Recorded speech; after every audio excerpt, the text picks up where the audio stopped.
Media sosial bisa jadi ruang berbagi, tapi juga bisa jadi senjata yang melukai pertemanan, canda, berita, bahkan rahasia.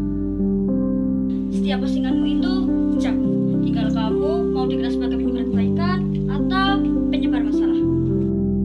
Posting sesuatu, niatin buat berbagi manfaat, bukan malah cari sensasi. Memanfaatkan media sosial secara bijak.